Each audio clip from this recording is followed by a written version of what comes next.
नमः शिवाय। ओम नमः शिवाय। ओम नमः शिवाय।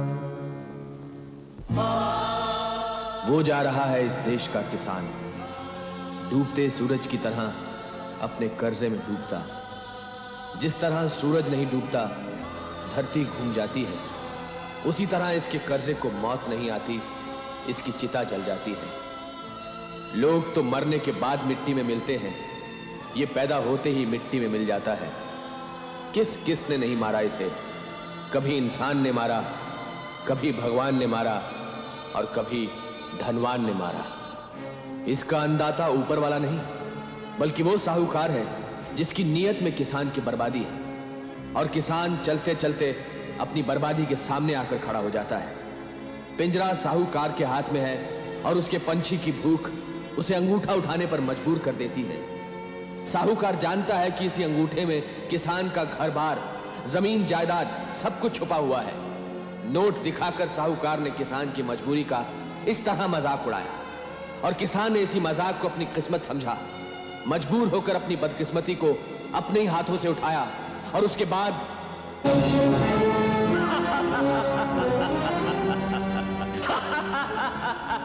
गौर से देखना दुनिया वालों, सदियों से चले आ रहे इस तमाशे को। गलती इसके अंगूठे की, लेकिन सजा इसकी उंगलियों को भी मिलेगी। कागज नहीं फटेगा, इसका हाथ कटेगा, ये चीखेगा, चिल्लाएगा और पुकार उठेगा, जीने दो, जीने दो, जीने दो, जीने दो, जीने दो, जीने दो, जीने दो, जीने दो। तेरी ये हिम्मत कि तू हमसे 50 रुपए मांगे? हाँ?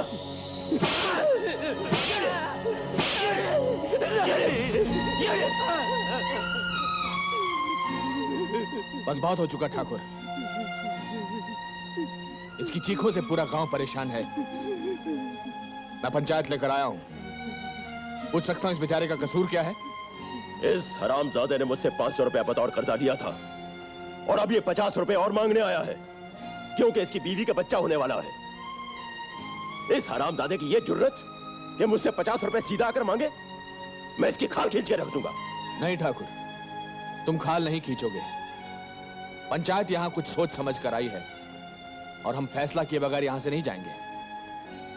मैं मुखिया होने के नाते तुमसे कहता हूं कि गोपी से कहो कि नंदू के अंगूठे वाला कागज लाकर हमें दिखाए। हमें नंदू से कोई सवाल पूछने। गोपी। जी ठाकुर साहब। नंदू के अंगूठे वाला कागज मुखिया को लाके दिखा दो। मुखिया जी, ये अंगूठा तुम्हारा है नंदू? जी मुखिया जी। तो इस कोरे कागज पर रकम क्यों नहीं लिखवाई?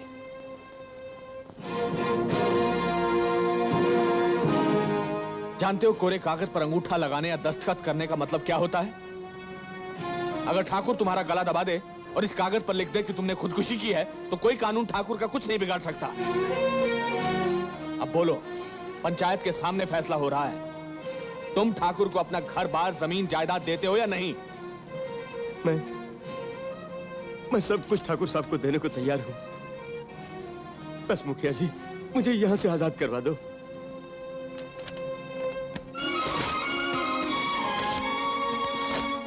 क्यों फाड़ा तुमने ये कागज? मैं नहीं मानता तुम्हारे इस फैसले को। नहीं चाहिए मुझे इसका घर बार, इसकी जमीन जायदाद। मुझे इसको इसी तरह जिंदगी भर गुलाम बना के रखना है। माफ करिए ठाकुर साहब, नंदू के अंगूठे वाला कागज तो फट चुका है, फैसला हो चुका है, और फिर पंचायत का फैसला तो सरकार तक नहीं बदल सकती। आप और मैं चीज ही क्या है। चलो नंदू।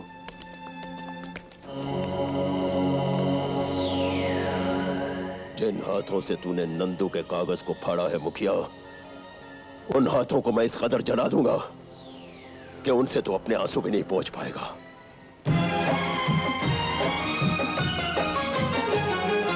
सीने में शोले, आंखों में पानी, ये हम किसानों की है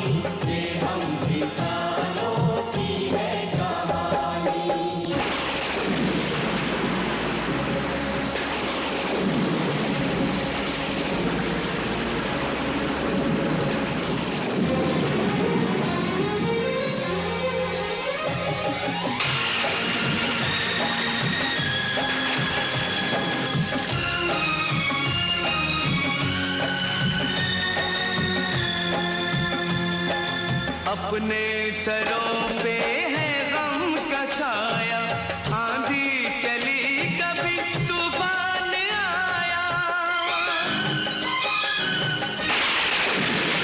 ओ अपने सरों पे है गम का साया, आंधी चली कभी तूफान आया।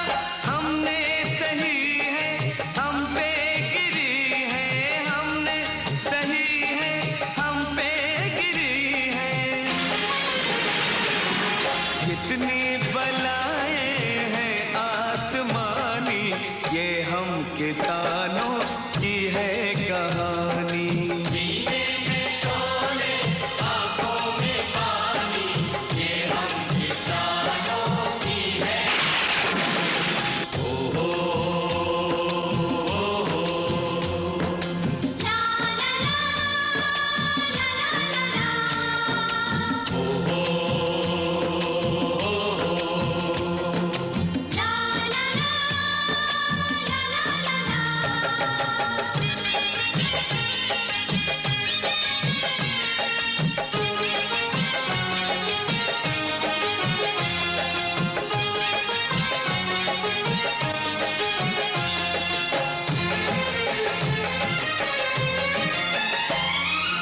बंजर जमीनों पे हल चलाया, मिट्टी से हमने सोना उगाया।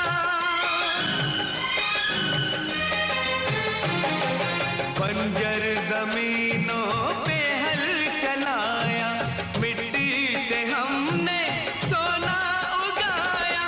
सबको खिलाया भूखे रहे हम, सबको खिलाया भूखे रहे हम।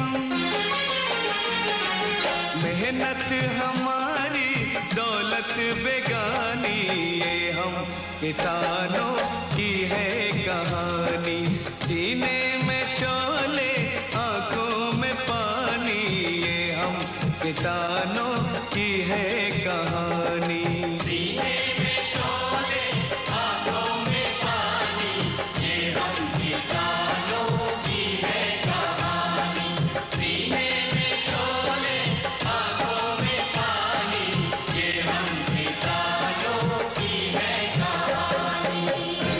हरजाल, तुम्हारा बेटा पैदा हुआ है, लेकिन उसे पैदा करते वक्त तुम्हारी बीवी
हरदयाल, अभी तक तुमने अपने दूसरे बेटे को नहीं देखा। उसको क्या देखना, जिसने आती मेरी दुनिया में अंधेरा कर दिया।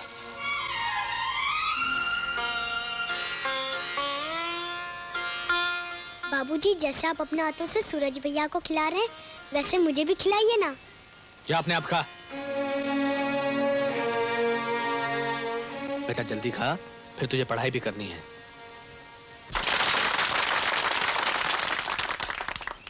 इसमें कोई शक नहीं कि सूरज ने पहले नंबर पर आकर ना सिर्फ हमारे इलाके का नाम रोशन किया है, बल्कि इस इलाके के नक्शे पर हमारे गांव को एक ऊंचा स्थान दिया है।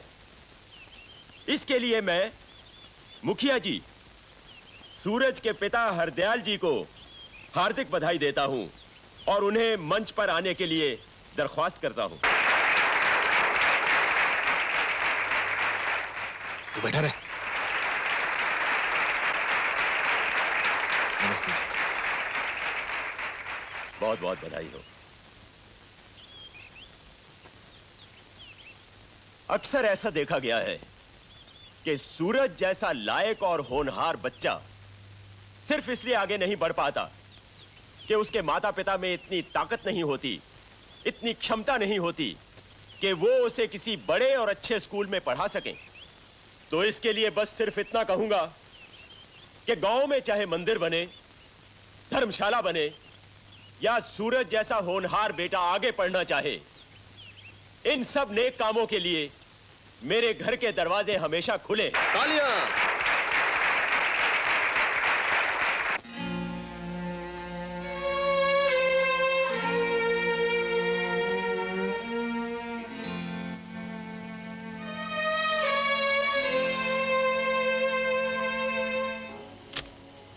आओ हरदयाल जी, आओ।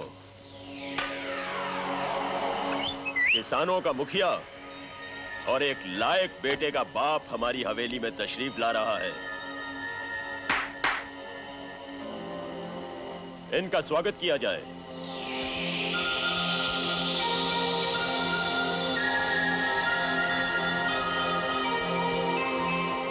ठाकुर साहब।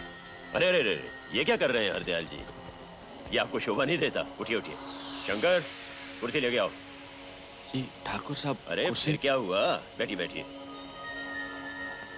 शंकर, हरदयाल जी के लिए एक गिलास शरबत लेकर आओ। जी नहीं ठाकुर साहब, शरबत की कोई जरूरत नहीं है। जरूरत तो जहर पीने की भी नहीं होती हरदयाल जी, लेकिन किस्मत में लिखा हो तो पीना तो पड़ता ही है ना। कहिए कैसे आना हुआ? अगर आप सरकारी कागज पर कर्जे की रकम लिख दें तो जरूरतमंद आपके सामने है। हरदयाल जी, गोपी कागज पर लिख देता है और लेने वाला अंगूठा लगा देता है। मैं तो कागज को छूता तक नहीं। कहिए, आपको कितने पैसे चाहिए? जी मुझे 10,000 रुपए चाहिए। मैं अपने बच्चे को बहुत बड़े स्कूल में दाखिल कराना चाहता हूँ। मैं मकान की रजिस्ट्री और जमीन के कागज साथ लाया हूँ। गोपी, हरदयाल जी के लिए 10,000 रुपए लेकर आओ।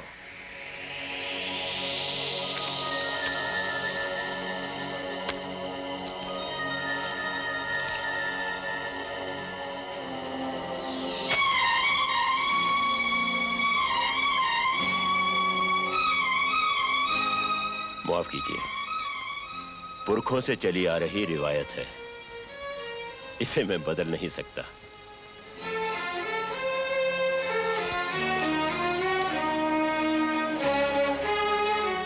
इसकी भी क्या किस्मत है। कहीं तो हाथ इसे छूने के लिए तरस जाता है और कहीं ये जूते में पड़ा रुलता रहता है।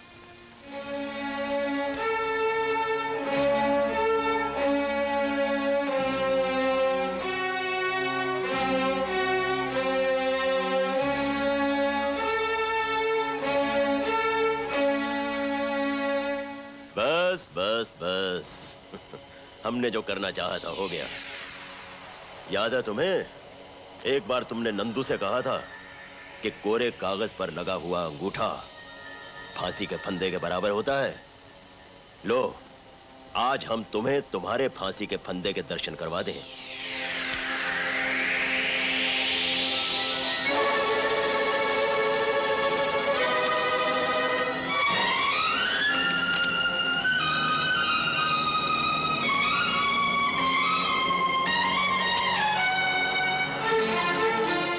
इस कोरे कागज पर आज तुमने अपना सब कुछ हमारे नाम लिख दिया है। तुम्हारी जमीन जायदाद पर अब हमारा हक होगा। अब हम तुमसे जो कुछ करवाना चाहेंगे तुम्हें करना होगा। आज के बाद तुम साहूकारी के पिंजरे के वो पंछी हो जो फड़फड़ा तो सकता है लेकिन कभी उड़ नहीं सकता। जाइए मुखिया जी, और रेलगाड़ी की तरह हमारी पटड़ी पर उतर आइए।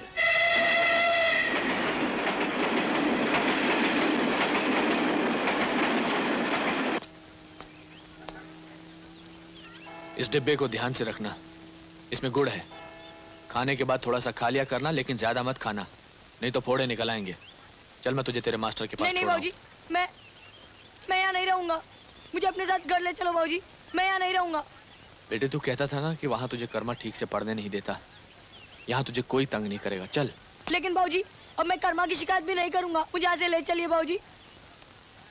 बेटा मैं चाहता हूँ कि तू पढ़ लिख कर डॉक्टर बने, इंजीनियर बने, साहूकारी के सारे पन्ने पढ़कर मुझे सुनाए। तेरी माँ भी यही चाहती थी। अब अगर तू यहाँ नहीं रहेगा तो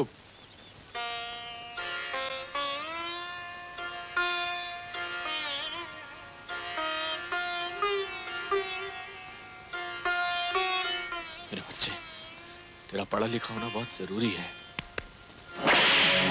क्यों फाड़ा था नंदू के अंगूठे वाला कागज? क्यों फाड़ा था? अब पता चलेगा तुम्हें कोरे कागज पर लगे अंगूठे की अहमियत क्या होती है। अब पता चलेगा तुम्हें। यहाँ मिर्ची और ईंटों की पिसाई एक साथ होती है। 1 किलो मिर्ची को आसानी से 2 किलो बना दिया जाता है। इसकी आदत डाल लो, वरना 100 कोड़ों की सजा एक साथ मिलेगी। उठ। यहाँ हमारे गुलाम अपना खून पसीना एक करके हमारे लिए गन्ने का रस निकालते हैं। वैसे तो अकेले आदमी से ये कोल्हू चलाना मुश्किल है, लेकिन देखते हैं कि आज तुम इसे अकेले चलाते हो या तुम्हारी मदद के लिए कोई आता है। ठाकुर साहब, ये हरजाल का लड़का हमको पत्थर मारता, हमको कहता तुम चोर हो, डाकू हो। गुलाम की औलाद और इतनी आजाद। चल अपने बाप के साथ काम कर। मैं ठाकुर का कोई काम नहीं करूंगा। तुम समझाओगे या मैं इसे समझाऊं? जब मैं इस ठाकुर का काम कर सकता हूँ तो तू क्यों नहीं करेगा? नहीं करूंगा। तू नहीं करेगा? नहीं करूंगा। नहीं करेगा? नहीं करूंगा। नहीं करेगा? नहीं करूंगा, नहीं करूंगा, नहीं करूंगा। बस अब इससे ज्यादा और मैं इसे नहीं समझा सकता। ठाकुर साहब, आपको जो कुछ करवाना है मुझसे करवा लीजिए। तू हट जा एक तरफ।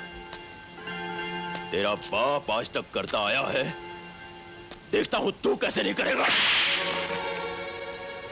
जितना मुश्किल है अपने हाथों से कुएं को उठाकर पानी पीना, उतना ही मुश्किल है कर्मवीर से काम करवाना। मुझसे काम करवाने की तमन्ना अपने दिल में लेके मरोगे ठाकुर। खामोश गुस्ताख। वो तमन्ना आज इसी वक्त यही पूरी करूंगा मैं। बनाओ इसे कोल्हू का बैल।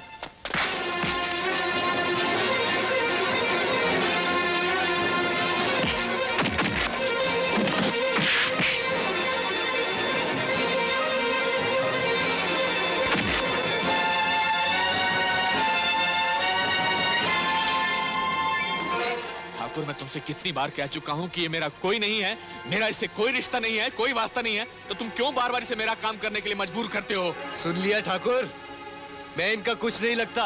हट। इनका मेरा कोई रिश्ता नहीं। अब क्या काम करवाना चाहते थे तुम? अगर दोबारा धोखे से मुझे यहां बुलवाकर काम करवाने की कोशिश की तो तेरी धज्जियां उड़ा दूंगा।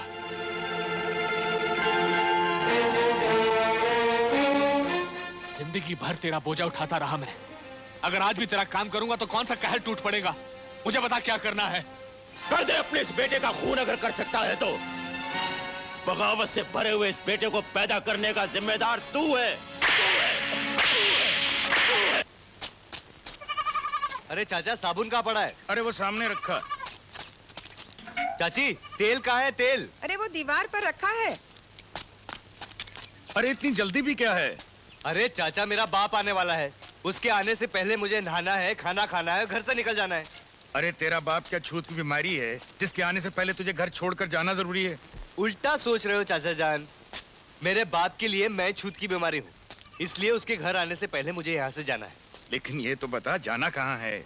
इसे दफ्तर जाना है। बड़े साहब बहुत खुश है ना। डांट साहब को डर है कि कहीं दफ्तर जाने में से देरी ना हो जाए। चलो, अब इस घर में नहाना भी किस्मत में नहीं रहा। अरे चाची, खाना तो दे दो। अरे तू एक बात बता, तू इस घर में काम धंधा तो करता नहीं, रोटी किस बात की खाता है तू? इस घर में पैदा होने की। कह दो कि ये झूठ है। हाँ, कह दो कि यतीम खाने से उठा कर लाए थे मुझे। पहले तो मैं इसकी बात करने का ढंग ठीक करता हूँ, इसकी बात का जवाब देता हूँ। पागलपन है हरजाल। अगर खाद महंगी हो गई है तो उसका गुस्सा मुझ पर क्यों उतार रहे हो? अरे कर्मा, सुन अरे तो। छोड़ो चाचा, अरे ये तो खाना साला खाना तो रोज जा। रोज का धंधा है, कोई नई बात थोड़ी है। ये कैसी नफरत है हरदयाल? जब तुम घर में होते हो तो वो नहीं होता, वो होता है तो तुम किसी ना किसी बहाने घर से बाहर चले जाते हो।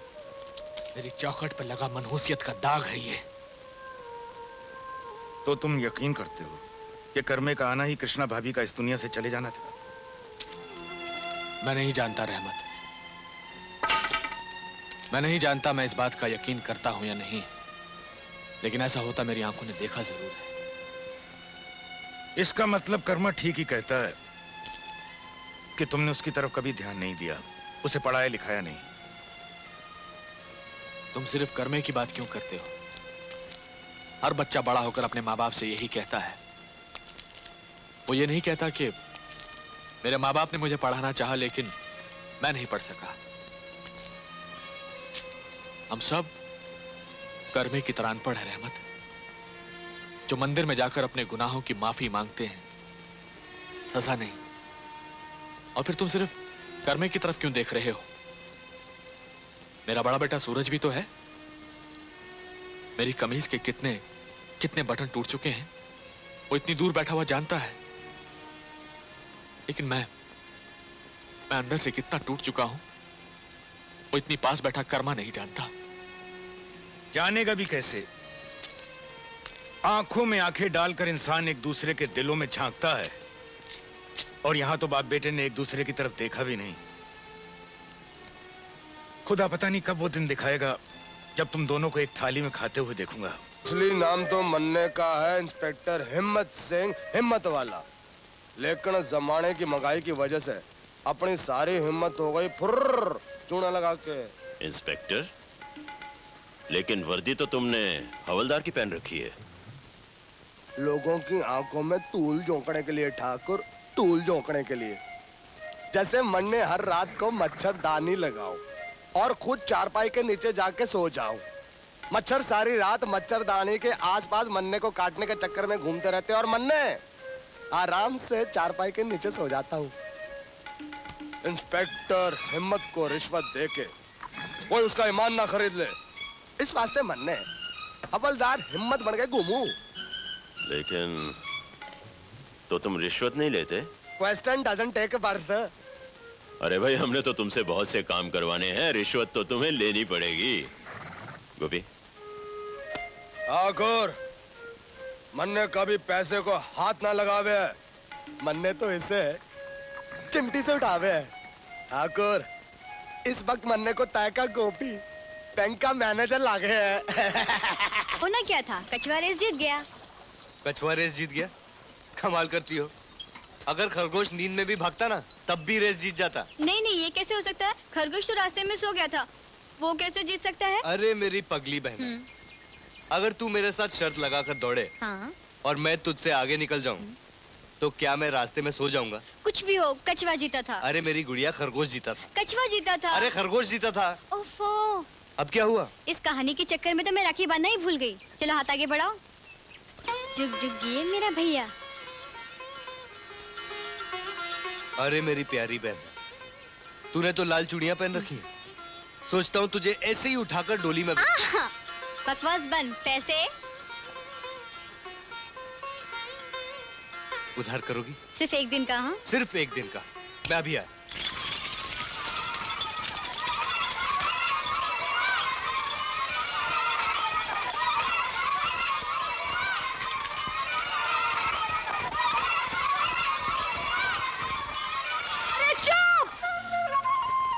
लगता है इस बस्ती में बारिश की बजाय बच्चों की बरसात होती है। ए, अगर तुम लोगों ने आवाज निकाली तो किसी को कोई खिलौना नहीं मिलेगा। मुझे फुग्गा चाहिए। हाँ, 8 आने निकालो, 8 आने निकालो। क्या चाहिए तुमको? गुड़िया। गुड़िया? 8 आने निकालो। पोपट चाहिए। पोपट? पोपट। सावन का महीना पवन कड़े सोर, अरे जिहारा झूमे ऐसे जैसे मन में नाचे चोर। ये साली ड्यूटी बड़ी अजीब है, खत्म ही ना हो गया चूना लगा के। आइडिया, घड़ी को 2 घंटे आगे कर लेता हूँ, ड्यूटी खुद ब खुद खत्म हो जाएगी। हेरा फेरी करने में टैग थोड़ा लगता है चूना लगा के। ड्यूटी खत्म, ड्यूटी वाह खत्म। चंदा वाह, 50-50 पैसे के खिलौने बेचकर 25-30 रुपए इकट्ठा कर लिए और सारे खिलौने ही बिक गए। उफ़ो, इस बस्ती में आकर तो सर ही दुख जाता है। इतनी छोटी बस्ती और इतने सारे बच्चे। इसके पीछे भी एक राज है चूना लगा के, जो सिर्फ मैं जानू हूँ, क्योंकि पिछले 6 महीने से इस गांव में मैं सड़ रहा हूँ। नहीं नहीं, ड्यूटी दे रहा हूँ चूना लगा के। राज? कैसा राज? तय किसी को बताएगी तो नहीं चूना लगा के? नहीं। जरा पेड़ के पिछवाड़े आजा। आजा आजा आजा। क्या है कि इस गांव के पिछवाड़े एक रेलवे लाइन है, जहाँ पे रात को ठीक 2 बजे एक सुपर फास्ट ट्रेन चिकती चलाती चले जावे है। ये है कि बच्चे तो सो जावे हैं, लेकिन माँ बाप उड़ जावे हैं, यानी कि फैमिली सोती रहेगी, फैमिली को बनाने वाले उड़ गए। लेकिन माँ बाप के उठ जाने से बच्चे ज्यादा होने का क्या ताल्लुक? अरे ताल्लुक है चूना लगा के। एक काम करना रानी, तू रात के ठीक 2 बजे खेतों के पिछवाड़े आ जाना। ट्रेन के जाने के बाद मैं तय को दिखा दूंगा कि तेरे खिलौनों की बिक्री के खातिर माँ बाप एक दूसरे के साथ क्या खिलवाड़ कर रहे हैं। यानी कि ता धिड़क दिन ता। समझ गई। आगे मत बोल। Thank you. बड़ी जल्दी समझाते हैं आके लोग। नहीं, अभी कहाँ समझी, लेकिन बहुत जल्दी समझ जाएगी। हाथ ऊपर कर। पैसे नहीं है ना? जूते निकाल, जूते निकाल।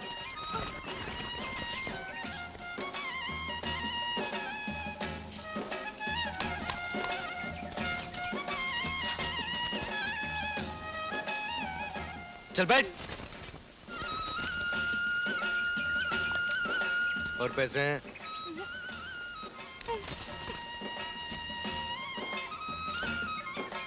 वो हाथ दिखा।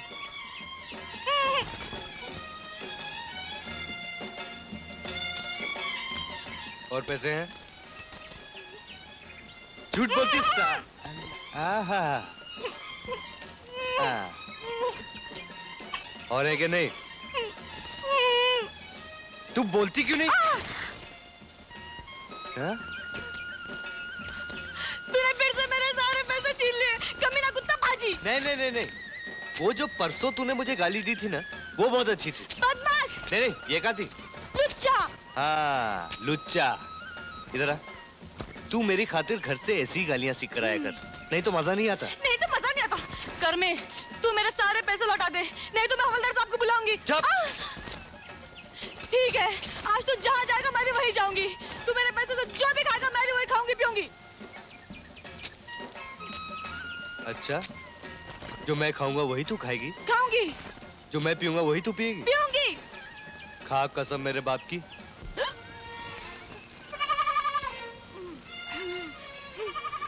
ये ले, तेरी ही जूती और तेरा ही सर। अब बता, तेरी और क्या सेवा की जाए? देखकर मैं एक लड़की हूँ। मैं तेरे कहने से दारू तो पी ली। मैं तेरा हाथ जोड़ती हूँ, तू गाँव वालों को ये मत बताना कि मैंने दारू पी है। मगर मैं सबको बताऊंगी कि तूने मुझे पिलाई है। चिल्ला, और जोर से चिल्ला। जहाँ मेरे पैसे जाएंगे मैं वहीं जाऊंगी। जो तू खाएगा मैं वही खाऊंगी, जो तू पिएगा मैं वही पीऊंगी। हाँ? ये देख, थोड़े पैसे और बचे हैं। तू कहे तो बोतल का चौथा और ले आओ। बकवास बंद कर, मुझे कुछ सुनाई नहीं देता। देखकर अगर मैं मर गई तो मैं तुझे छोड़ूंगी नहीं। चुप, नाटकबाजी बंद कर। चल उतर नीचे, उतर।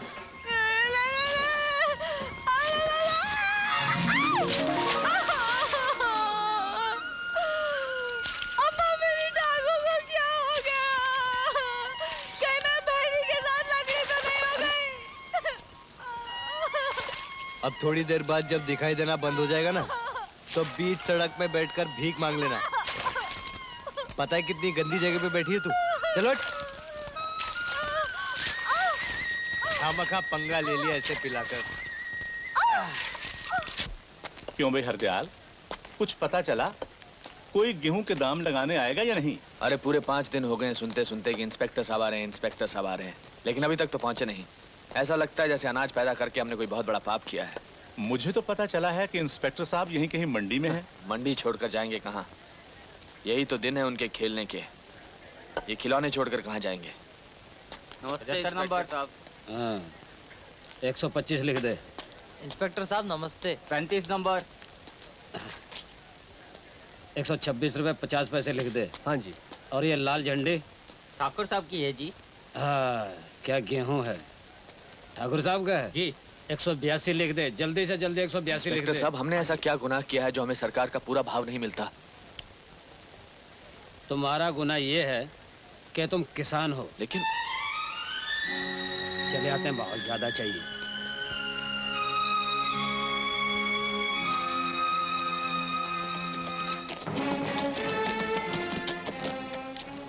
गोपी, जी ठाकुर साहब। सबका अनाज आ गया? जी हाँ।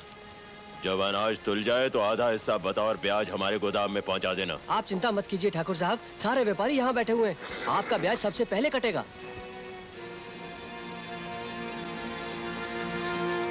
अरे गिरधर, आज आटे का क्या भाव है? 2.5 रुपए किलो। 2.5 रुपए किलो। तो 1 क्विंटल आटे की बोरी का भाव कितना हुआ? 250 रुपए। नंदू, अभी कुछ देर पहले इस गेहूं का भाव 150 रुपए क्विंटल था। मंडी से चलकर राशन की दुकान तक पहुंचा तो इस आटे का भाव 250 रुपए क्विंटल हो गया। जिस दिन ये 100 रुपए की पिसाई हमारी समझ में आ गई, उस दिन हमारे दिन बदल जाएंगे। राम राम चाचा। राम राम।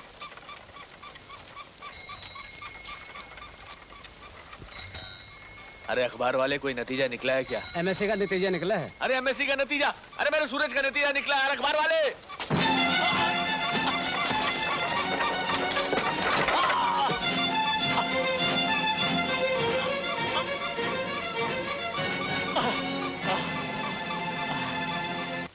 ये देखिए, इनकी रीढ़ की हड्डी यहाँ से टूटी हुई है। अब यो समझिए कि इनके कंधे सिर्फ इनकी कमीज का बोझ ही सह सकते हैं। इसलिए मेहरबानी करके आप इन्हें भारी चीज उठाने मत देना, वरना ये हमेशा के लिए बिस्तर पकड़ लेंगे। लेकिन डॉक्टर साहब। फिलहाल मैंने कुछ दवाइयाँ लिख दी हैं, आप इन्हें बाजार से खरीद लें। ये लीजिए। नमस्ते डॉक्टर साहब। नमस्ते।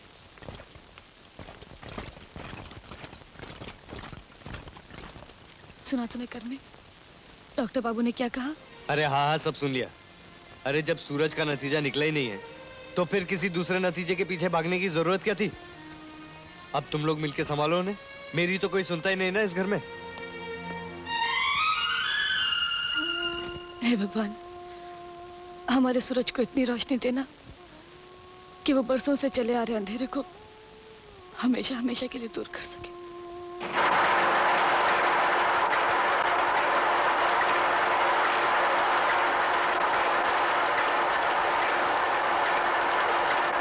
अरे रहमत देख, मेरे सूरज ने जो कहा था वो करके दिखाया है। सबसे ज्यादा नंबरों में पास हुआ है। अरे अखबार में फोटो छपा है उसका। अरे देख तो सही, बिना चश्मे के भी नजर आएगा। अरे ये तो वाकई वही है। खुर्शीद, देखो ये अपने सूरज की तस्वीर है। अरे भाई साहब, मुझे तो यकीन ही नहीं आ रहा, ये तो वाकई सूरज की तस्वीर है। अरे पूरे आसमान में अपने नाम की तरह चमका है रहमत। मैं तो पूरे गांव में लड्डू बांट के आता हुआ। अरे ये ले, तू भी ले। अरे लड्डू खा ले। अरे चाचा, अरे ओ चाचा, ये लड्डू लो। अरे ये किस बात के लड्डू बांट रहा है? अरे चाचा देखो, अपने सूरज का फोटो अखबार में है। तो पहले नंबर पे पास हुआ है वो। अरे चाचा, जैसे मुझे पता चला तो मैंने अपनी जेब खाली की और सारे पैसों के लड्डू ले आया। अरे मुबारक हो। अरे चंदा, अरे तूने तो मुंह मीठा ही नहीं किया। ये देख, आखिरी लड्डू है, तू खा ले। कमीने,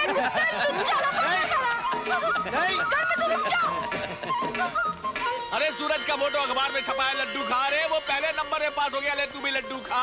अरे अशोक भैया, खुश तो ऐसे हो रहा है कि लड़का जैसे डीसी लग गया हो। अरे डीसी भी लग जाएगा यार, अखबार में फोटो छपना कोई मामूली बात है? अरे पूरे गांव में ढिंडोरा पीटूंगा।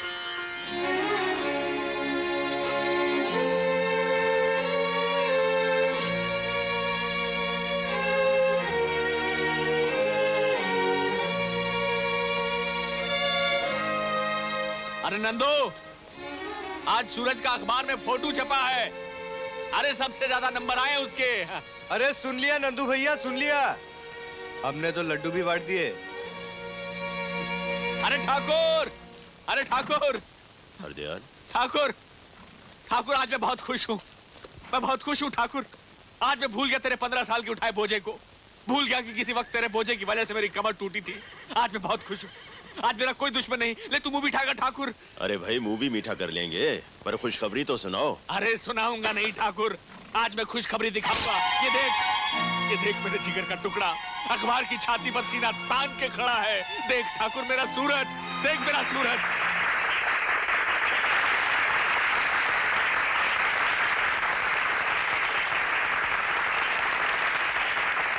Respected Principal साहब, Professors and my dear friends,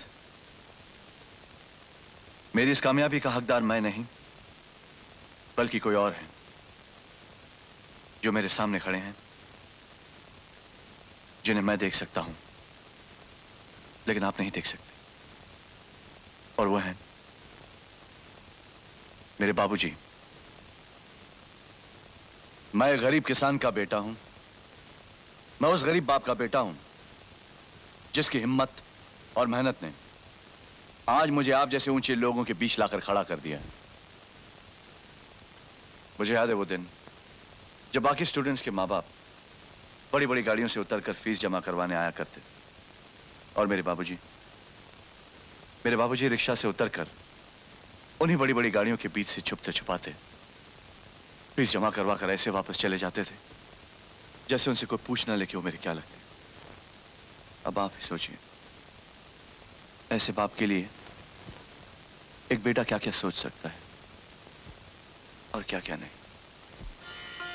सोने के जूते इसलिए पहनाना चाहता हूं क्योंकि फटे हुए जूते पहनकर दाखिल करवाने आए थे मुझे। अच्छे से अच्छा खाना खिलाना चाहता हूं क्योंकि खुद भूखे रहकर मेरी फीस जमा करवाई होगी। मखमली बिस्तर पर सुलाकर उनके पांव दबाना चाहता हूं, उनकी सेवा करना चाहता हूं।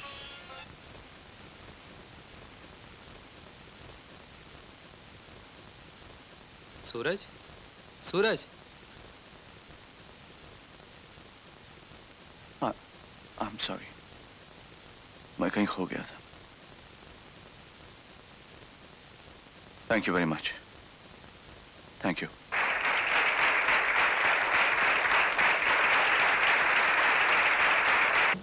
बाबूजी से मिले हुए काफी दिन हो गए, मैं भी तुम्हारे साथ गांव जाऊंगी। पागल हो गई हो? शादी से पहले ससुराल जाओगी? तो क्या हुआ, बाबूजी के अलावा मुझे वहां जानता ही कौन है। मुझे एतराज नहीं है, अपने मम्मी डैडी से पूछ लो। भाई हमसे पूछने की जरूरत तो तब हो ना जब कभी हमने अपनी इकलौती बेटी की बात से इनकार किया हो। इसकी पसंद तो अपनी पसंद क्यों? बिल्कुल। लेकिन सूरज बेटा, शाम होने से पहले सुजाता को घर वापस भेज देना। आप फिक्र मत कीजिए, शाम होने से पहले मैं सुजाता को घर पहुंचा दूंगा। ठीक है। मैं चलता हूँ, बाबूजी वेट कर रहे हैं। अच्छा नमस्ते। अच्छा।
बंदूक की गोलियां, बोलियां ओए भोलियां, बोलियां।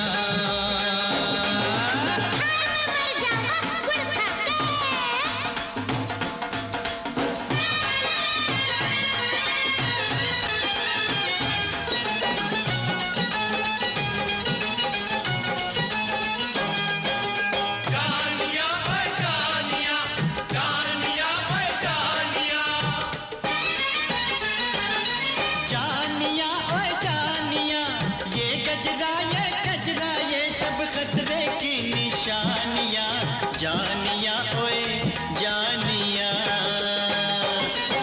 जानिया ओए जानिया, जानिया ओए जानिया, ऊपर से दिल साफ है तेरा, अंदर बेईमानिया, अंदर बेईमानिया, बेईमानिया।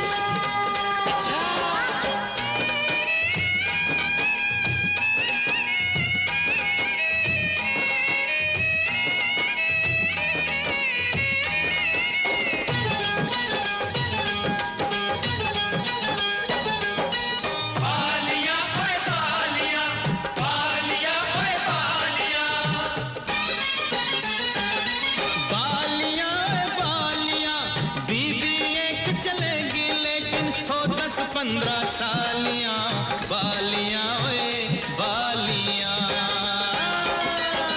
बालियां ओए बालियां, हाँ बालियां ओए बालियां, सालियों को छेड़ेगा तो खाएगा तू गालियां, खाएगा तू गालियां, ओए गालियां, ओए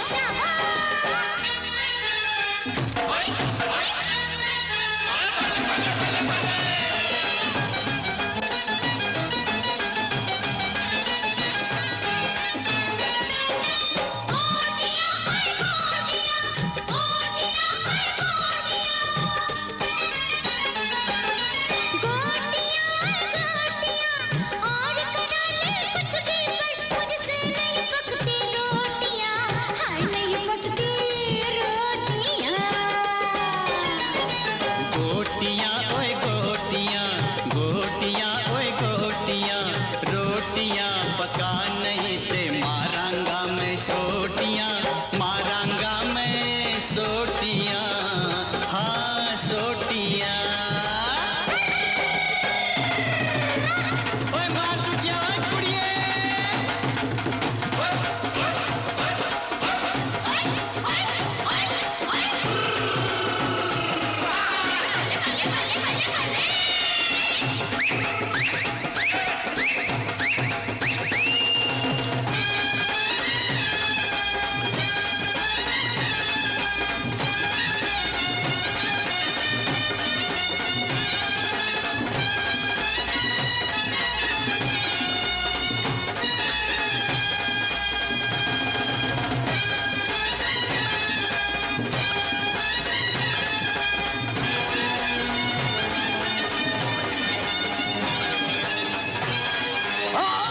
बाबूजी, बाबूजी, बाबूजी। हरदयाल, हरदयाल, बाबूजी, हरदयाल। रामा चाचा, क्या हुआ बाबूजी को? बेटे वो रावत, बेटे तुम बाबूजी को संभालो, मैं पानी लेकर आता हूँ। घर में? बाबूजी। घर में क्या तू भी नहीं जानता बाबूजी को क्या हुआ? इनकी कमर टूटी हुई चुप करवाओ इसे। डॉक्टर ने कहा था कि इनके कंधे इनकी कमीज का बोझ उठा सकते हैं और कुछ नहीं उठा सकते। कैसे टूटी इनकी कमर? एक्सीडेंट हुआ था। कैसा एक्सीडेंट? अरे बोझ उठा रहे थे। किसका बोझ? हर सवाल का जवाब मैं नहीं दे सकता, पूछ ले इनसे। बाबूजी, कुछ नहीं। बाबूजी, क्या हुआ बाबूजी? कुछ नहीं बेटा।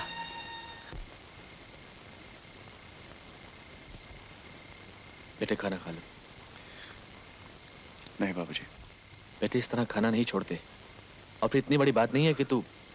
बाबूजी मैंने कहा ना, मैं उस वक्त तक खाना नहीं खाऊंगा जब तक आप मुझे पता नहीं देते कि आपका एक्सीडेंट कैसे हुआ और क्यों हुआ, किसका बोझ उठाया था आपने बाबूजी। आप ये सब मुझसे क्यों छुपा रहे हैं? क्या मैं इस घर का कोई नहीं लगता? बेटे अगर तू इस घर का कोई नहीं लगता तो फिर ये घर भी किसी का नहीं। तो फिर आप बताते क्यों नहीं मुझे कि आपने किसकी मजदूरी की। देखिए बाबूजी, अगर आपने मुझे नहीं बताया तो मैं इस घर का पानी तक नहीं पीऊंगा। ये बात मुझसे शुरू हुई थी, लगता है मुझे ही खत्म करनी पड़ेगी। जब मैं कह चुका हूं कि मेरा तेरे साथ कोई रिश्ता नहीं, फिर तू कौन होता है इस घर के मामले में दखल देने वाला? ठीक है, तो मैं इस घर के दरवाजे के बाहर खड़ा होकर बता दूं सूरज भैया को कि ये घर जमीन के 12 फुट ऊपर ही नहीं बल्कि 24 फुट अंदर भी धंसा हुआ है। होश में आओ कर में। जानते हो तुम किससे बात कर रहे हो? 15 साल से यही जानने की कोशिश कर रहा हूँ, 15 साल से। देख कर में देख, कहीं मुझे यकीन ना दिला देना कि मैं एक ही बेटे का बाप हूँ। इसे बोलने दीजिए बाबूजी, इसका भी इस घर में उतना ही अधिकार है जितना हम सबका है। कर में बोल, तुझे कोई नहीं रोकेगा। 15 साल पहले तुम्हारी पढ़ाई के लिए ठाकुर साहब के पास जाकर 10,000 रुपए के लिए अपना हाथ कटवाया था बाबूजी ने। क्या ये बात झूठ है? पूछ इनसे, क्या मैं झूठ बोल रहा हूँ? हाँ, ये झूठ बोल रहा है। ये सच कह रहा है बाबूजी, मैं जानता हूँ ये सच कह रहा है। क्योंकि जब भी मैंने आपसे पूछने की कोशिश की कि मेरी पढ़ाई की फीस कहां से आती है, आपने हमेशा मेरी बात को टाल दिया, हमेशा मेरी बात को टाल दिया। आज पता चला कि मेरी पढ़ाई की खातिर आपने ठाकुर साहब की मजदूरी की, उनका बोझ उठाया। ये कमर मेरे किताबों के भार से टूटी है बाबूजी। मैंने आपकी कमर तोड़ी है बाबूजी, मेरी पढ़ाई ने आपकी कमर तोड़ी है। जिस दिन तू पैदा हुआ था, बदनसीबी ने उसी दिन मेरे घर में पांव रखा था, और उसका पहला सबूत मुझे तब मिला जब तेरी माँ तुझे पैदा करते ही चल बसी थी। मैं नहीं जानता था कि मेरी वफादार बीवी मुझे तेरे रूप में इतना बड़ा धोखा देगी। मतलब मैं अपनी माँ का कातिल हूँ? मैंने मार डाला उसे? अरे वो बच्चा जब पैदा होते वक्त ये नहीं जानता कि वो किस घर में पैदा हो रहा है, वो ये नहीं जानता कि उसकी माँ का नाम क्या है। वो अपनी माँ का कातिल होता है ना बाबूजी? अगर ये हकीकत है बाबूजी, तो फिर मुझे या आप ही को क्यों? मैं ये हकीकत सारी दुनिया को बता देना चाहता हूँ। सुनो गांव वालों, सुनो। मेरा बाप मुझसे इसलिए नफरत करता है क्योंकि मैं अपनी माँ का कातिल हूँ। इसने मुझे इसलिए लिखाया पढ़ाया नहीं क्योंकि मुझे पैदा करने के बाद मेरी माँ मर गई। अरे वो बच्चा जिसे पैदा करते वक्त माँ मर जाती है, वो बच्चा अपनी माँ का कातिल होता है गांव वालों। कुत्ते, कमीने अपने बाप की बदनामी करता है, मैं तुझे जिंदा नहीं छोड़ूंगा। चल अंदर। राम और बाप को बदनाम करता है। चल शर्म नहीं आती? बाप पे हाथ उठाता है। चल निकल यहां से बाबूजी।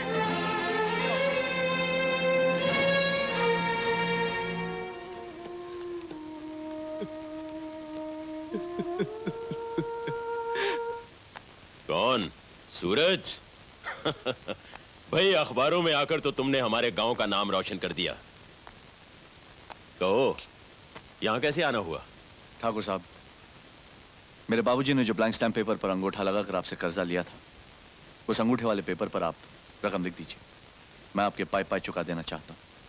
देखो सूरज, तुम पढ़े लिखे आदमी हो, इस कोरे कागज की अहमियत अच्छी तरह जानते हो।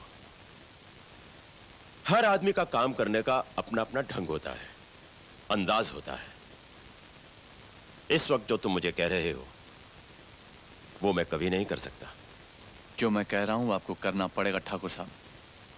नौकरी मिलते ही मैं आपका कर्जा चुका दूंगा, लेकिन उसके लिए मुझे रकम भी तो मालूम होनी चाहिए। ओ गोपी। हाँ जी। हरदयाल का पढ़ा लिखा लाडला शायद हमारे गांव के स्कूल में अध्यापक की नौकरी मांग रहा है। स्कूल की कमेटी से मेरी तरफ से इसकी सिफारिश कर देना। बैठे रहिए ठाकुर साहब, मैं यहां आपसे नौकरी की भीख मांगने नहीं आया हूं। सीधी तरह से मेरे बाबूजी के अंगूठे वाले पेपर पर रकम लिख दीजिए, वरना टेढ़ी उंगली से घी निकालना मुझे भी आता है। अच्छा, फिर तो हम वो टेढ़ी उंगली जरूर देखना चाहेंगे।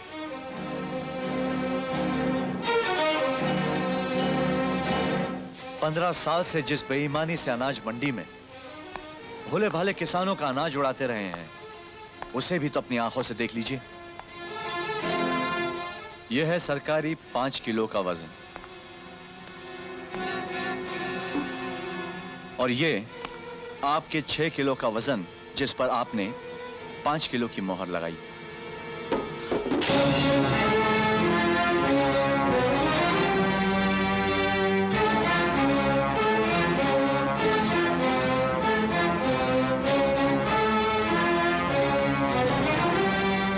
बरखुरदार, हम चवन्नी को हथौड़ा मार के अठन्नी बना देते हैं और वही अठन्नी बाजार में 1 रुपए के भाव बिकती है। जानते हो क्यों? क्योंकि हथौड़ा मारने वाले हम हैं। अगर मेरा कानूनी हथौड़ा आपके उस चौवन्नी पे पड़ जाए तो आपकी चौवन्नी आपको थाली जितनी बड़ी नजर आएगी। अगर मैं आपकी इस बेईमानी को शहर के अखबारों में छपवा दूं तो, और अगर मैं उस अखबार के दफ्तर में आग लगवा दूं तो इसका मतलब है आप कानून का हर दरवाजा बंद कर सकते हैं। हम तुम्हारी सांसें भी बंद कर सकते हैं।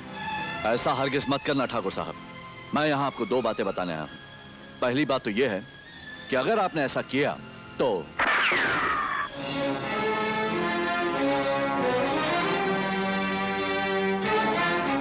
और दूसरी बात यह कि दूसरी गोली आपके दिमाग को चीरती हुई सामने की दीवार पर जाकर टकराएगी।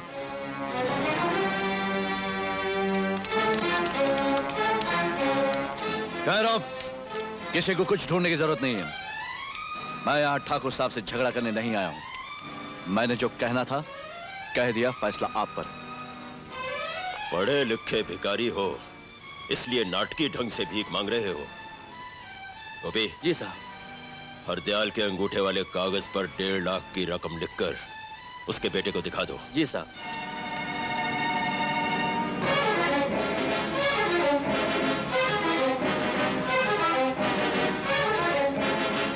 ये लीजिए पेपर।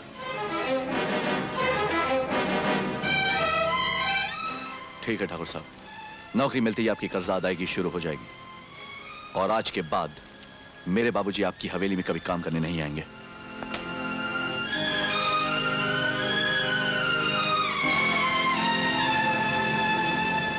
गोपी जी साहब।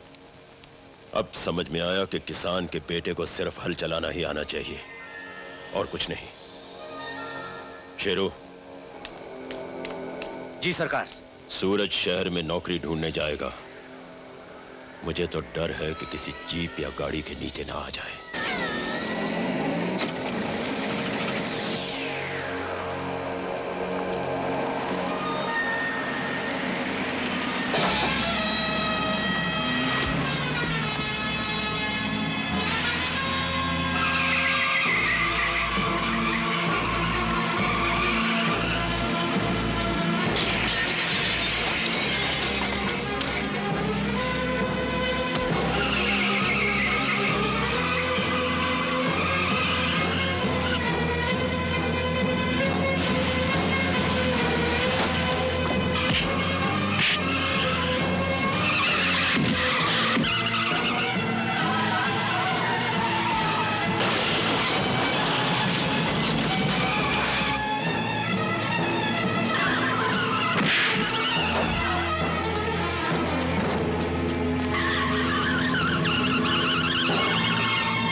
इस घोड़े से जो कहानी मैंने तेरे बदन पर लिखी है, वो शायद मेरे आदमियों को तेरे बेटे के बदन पर लिखनी नहीं आई।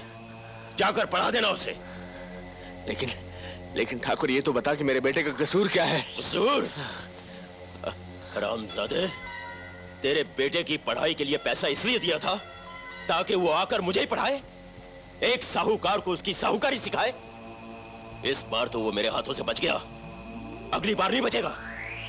अनजाने में मेरे बेटे से कोई भूल हो गई है तो उसके लिए उसे माफ कर दे ठाकुर। तू मुझे बता, मुझे क्या करना होगा? एक मौका तुझे और देता हूं हरदयाल, बचा ले अगर अपने बेटे को बचा सकता है तो। भेज दे उसे 7 समुंदर पार मेरा कर्जा उतारने के लिए। उसके भेजने का सारा इंतजाम मैं करूंगा। याद रख, यहां रहेगा तो उसे मौत मिलेगी, सिर्फ मौत।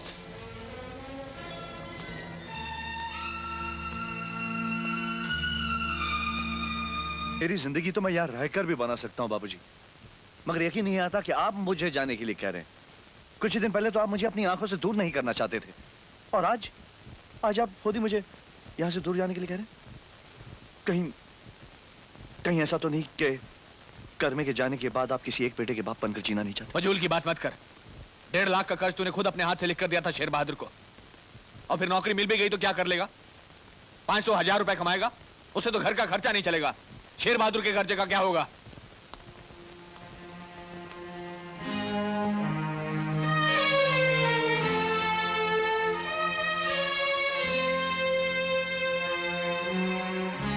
एक बात बताइए बाबूजी, आपको किसी ने डराया धमकाया तुम्हें?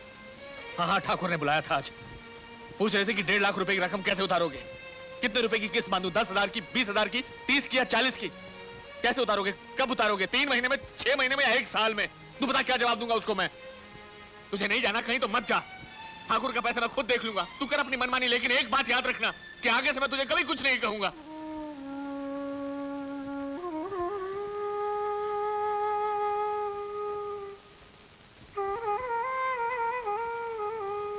बाबूजी, अगर आपकी आज्ञा मानने की बात आई गई है तो फिर कनाडा क्या चीज है? दुनिया छोड़ने के लिए कहिए, मैं वो भी छोड़कर चला जाऊंगा बाबूजी।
Are you Mr. Suraj Prakash?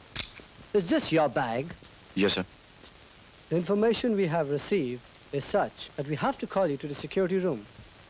Sorry for the inconvenience, but could you please open the bag?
सारे माल की गिनती कर ली थी ना गोपी? जी मालिक।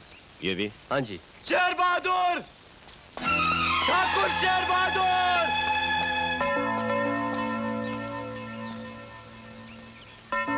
जिस मासूम की चूड़ियां तेरी हवेली में आकर टूटी हैं, आज मैं उसी की चिता जलाकर आया हूं ठाकुर, और कसम खा के आया हूं कि उसकी चिता से आग उधार लेकर मैं तेरी चिता जलाऊंगा हरामजादे।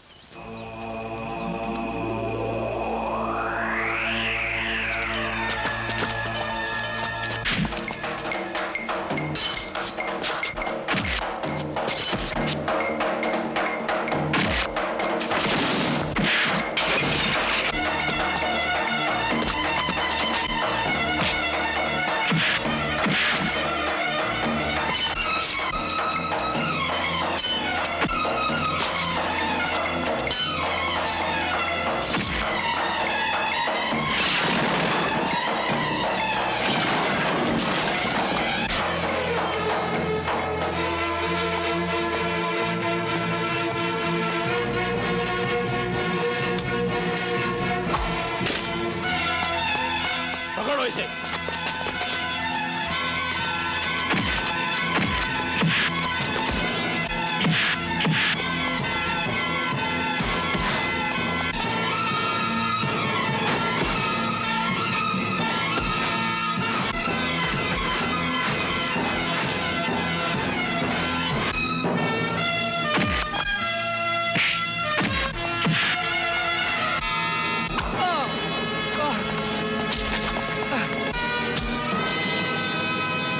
डरो, एकदम इसकी मौत हुई तो मेरे दिल को चैन नहीं मिलेगा।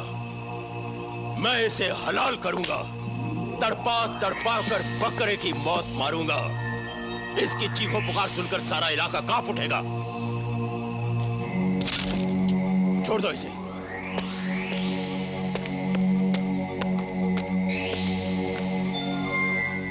हैरान मत होना, इस वक्त मैं तेरे बारे में नहीं, तेरे बाप की टूटी हुई कमर के बारे में सोच रहा हूं। कान खोलकर सुन ले हरदयाल, आज तेरे इस गंदे खून ने मेरी जान लेने की कोशिश की है। कल मैं भरी पंचायत में तेरी रीढ़ की हड्डी के टुकड़े टुकड़े करूंगा। कल पूरे गांव के सामने या तो तू मेरा 1.5 लाख रुपए का कर्ज वापस करेगा, या फिर अपने कंधों में इतनी ताकत पैदा कर ले कि 40 क्विंटल का बोझ एक साथ उठा सके।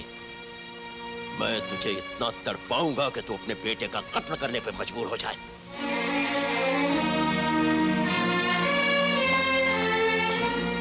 ठाकुर, ठाकुर साहब, कल तेरे बाप को जो सजा मिलने वाली है उसके बारे में आज सारा गांव जानता है। अब तो इन लोगों को सिर्फ इतना बता दे कि इसमें तेरे बाप का कितना कसूर है। कमीने चुप क्यों है?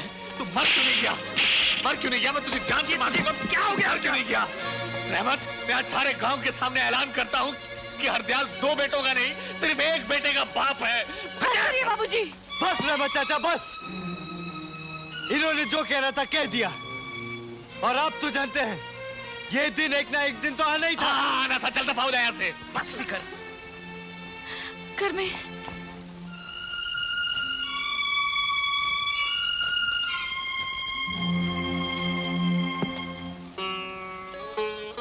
बाबूजी, मैं कर्मे के साथ जा रही हूँ।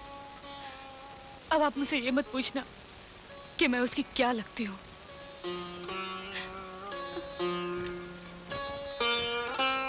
चलकर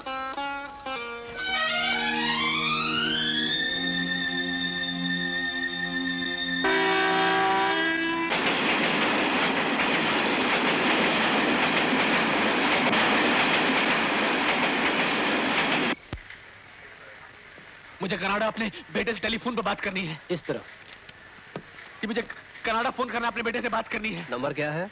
वो कनाडा में रहता है। अरे भाई नंबर क्या है? उसका नाम सूरज है, वो मेरा बेटा है। अरे भाई नंबर क्या है? मुझे कनाडा अपने बेटे से बात करनी, बात नहीं करवा सकते आप?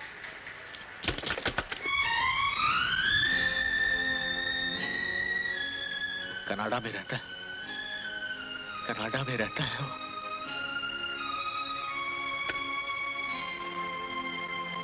कर में मेरी एक बात मानेगा? आज जो तू कहेगी वो मैं करूंगा। बोल मुझे तेरे खातिर क्या करना होगा। कल सुबह सूरज निकलने से पहले तू अपने हाथों से अपने बाबूजी को मार दे। क्या कह रही तू? मैं सच कह रही हूँ घर में। कल जब पंचायत में बाबूजी को ठाकुर का बोझ उठाना पड़ेगा तो वो जिंदगी भर के लिए नकारा हो जाएंगे। तू उन्हें बार बार मार सकता है घर में, तो मेरे कहने पर उन्हें एक बार क्यों नहीं मार देता? बहुत हमदर्दी है ना तुझे उनसे, लेकिन मैं वो दिन नहीं भूल सकता जब बाबूजी ने मुझे मेरी माँ का कातिल कहा था, जब मेरे भाई ने मुझे मार मार कर घर से बाहर कर दिया था। तुम भी ये भूल रहे हो घर में कि तुम्हें मारने वाला तुम्हारा अपना भाई था, तुम्हें बुरा भला बोलने वाला तुम्हारा अपना बाप था। तुम्हारी तरह अगर हर इंसान घर के छोटे मोटे लड़ाई झगड़ों से तंग आकर बागी बनने लगे तो हर माँ बाप का एक ना एक बेटा डाकू जरूर बनेगा घर में, जरूर बनेगा।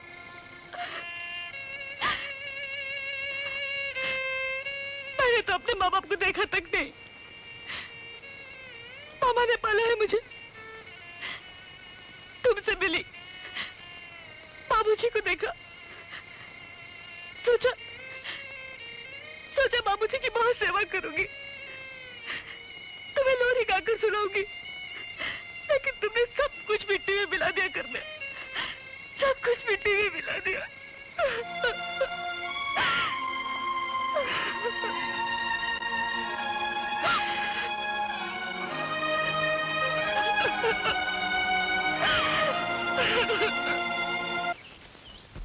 क्यों भाई हरदयाल, इस सरकारी कागज के मुताबिक तुमने ठाकुर शेर बहादुर सिंह से 1.5 लाख रुपया बतौर कर्ज लिया है। अगर तुम वो वापस दे सकते हो तो ये अंगूठा लगा कागज तुम्हें वापस दे दिया जाएगा, और अगर नहीं दे सकते तो भाई कानूनी तौर पर पंचायत या पुलिस इस मामले में कुछ नहीं कर सकती। तुम वो रकम अभी इसी वक्त वापस कर सकते हो।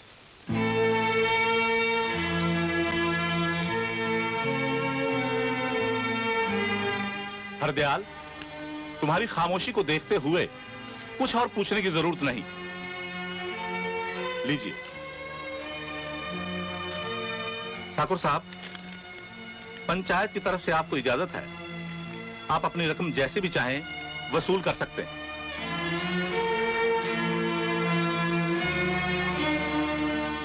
गोपी। जी मालिक। बैलों को गाड़ी से अलग करवा दो। जी मालिक। शेरा, शंकर।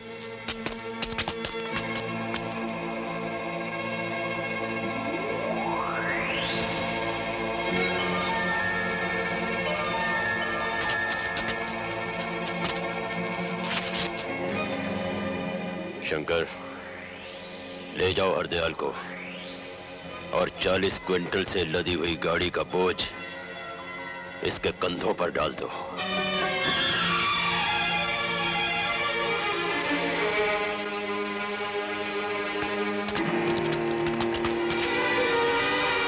नहीं, खुदा के वास्ते जुल्म मत करो। अरे हरदयाल की कमर टूटी हुई है, जो कुछ करवाना चाहते हो मुझसे करवा लो, पर खुदा के वास्ते उसे छोड़ दो। मैं तुम्हारे आगे हाथ जोड़ता हूँ। ठाकुर साहब, हमने तो कभी इनसे चारपाई तक नहीं उठवाई। खुदा के लिए ये जुल्म मत कीजिए। बंद करो ये चीखना चिल्लाना। गामा, ले जाओ इसे और जोत दो गाड़ी के साथ।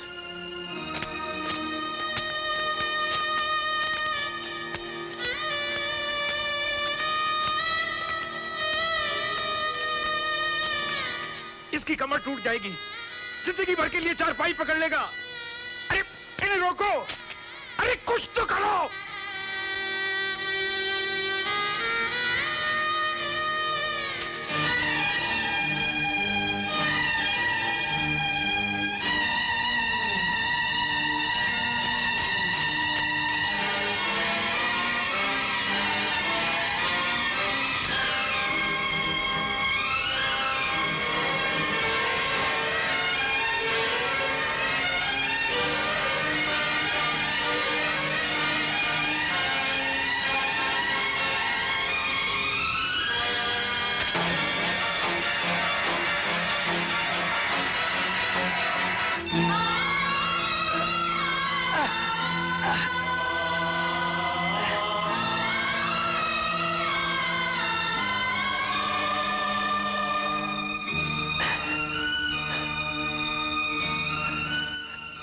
बाबूजी, आप नीचे से हट जाइए।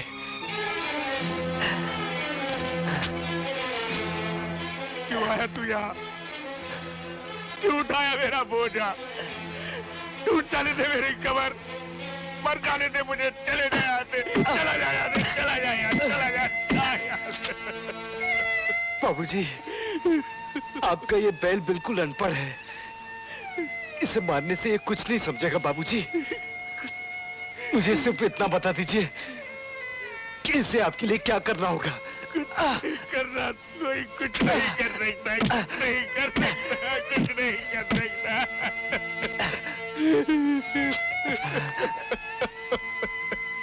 बाबूजी, चुप हो जाइए बाबूजी, सब ठीक हो जाएगा।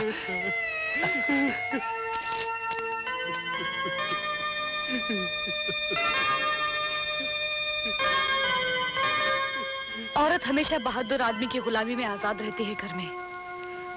आज जिस बहादुरी से तुमने बाबूजी का बोझ उठाया है, सच कहती हूँ, आज के बाद घर के सारे दरवाजे खुले रखकर सोया करूंगी। चलिए बाबूजी। कहाँ लेकर जा रही है इसे? अभी तो मेरी रकम का सूद भी वसूल नहीं हुआ। याद है तुझे, एक दिन तूने मुझसे कहा था, जितना मुश्किल है कुएं को हाथ में उठाकर पानी पीना, उतना ही मुश्किल है कर्मे से काम करवाना। आज ये कुआं मेरे हाथ में नजर आ रहा है ना तुझे? ये तेरा बाप तेरी गर्दन पे रखी हुई वो तलवार है जिससे मैं तुझे हलाल करूंगा। ले जाओ इस गाड़ी को चक्कियों के कारखाने में।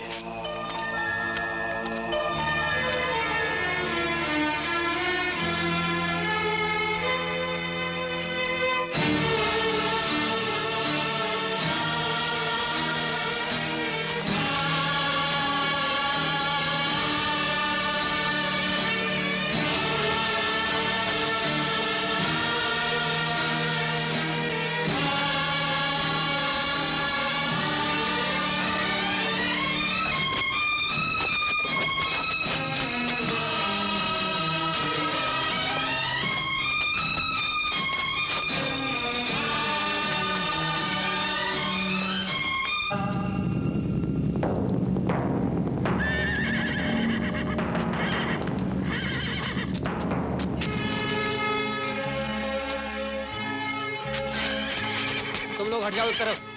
कमीज उतारो। मैं कहता हूं कमीज उतारो। पत्थर छोड़ो। ओ जालिमो तुम सब याद रखना, सब देखता है रब याद रखना। हाँ रंग लाएगी ये एक दिन तो, हम बेजुबानों की बेजुबानी, ये हम किसानों की है कहानी।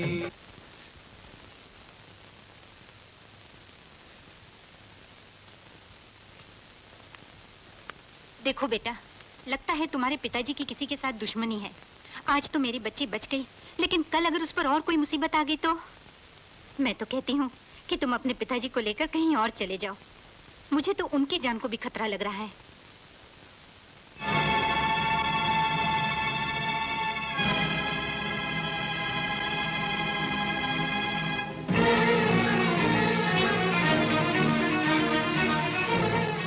छोड़ दो मुझे। मैं कहता हूँ क्या कर रहा है सूरज?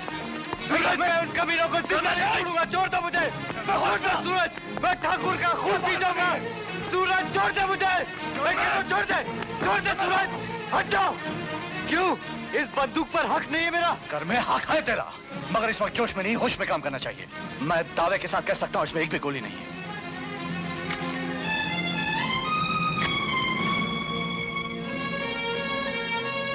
अब जरा सोच, तेरे जोश में अगर मेरा होश मिल जाए तो हमें किसी जंग में कोई हरा सकता है? नहीं, कोई नहीं हरा सकता हमें। इन दोनों चीजों के साथ साथ एक और चीज की भी जरूरत होती है, बड़ों का आशीर्वाद। कर में सांप हमेशा चूहे के बिल को अपना घर समझ लेता है। समझ में नहीं आता है कि इस बिल को बंद कर दिया जाए या साहूकारी सांप को खत्म कर दिया जाए।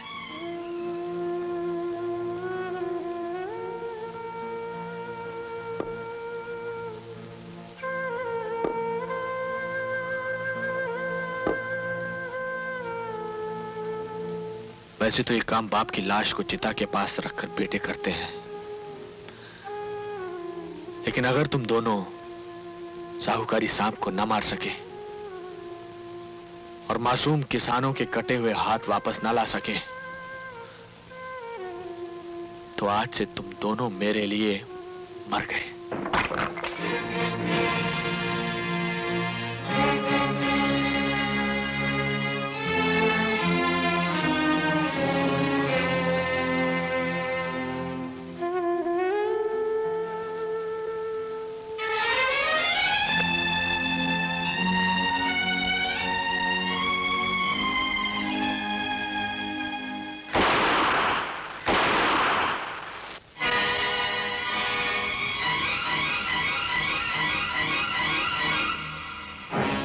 घबराओ मत ठाकुर, इस बंदूक से तुम्हारी मौत नहीं हो सकती, क्योंकि इसमें गोलियां नकली थी। ठहरो,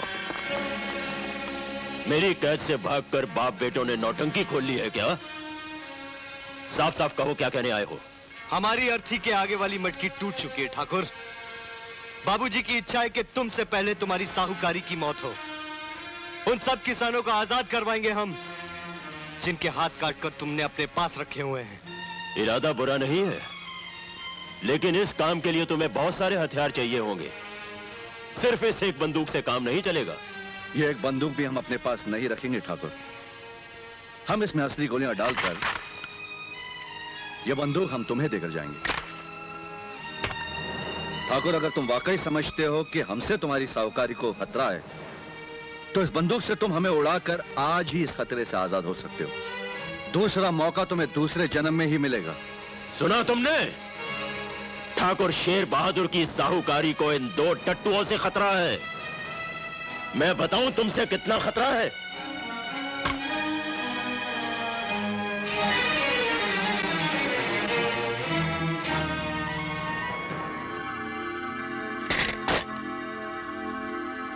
तुम्हारी बंदूक में सिर्फ 2 गोलियां हैं, लेकिन मेरी पिस्तौल में 6 गोलियां हैं। मेरी साहूकारी को तुम लोगों से बस इतना ही खतरा है। हथियारों से हाथ मिलाने का बहुत बहुत शुक्रिया।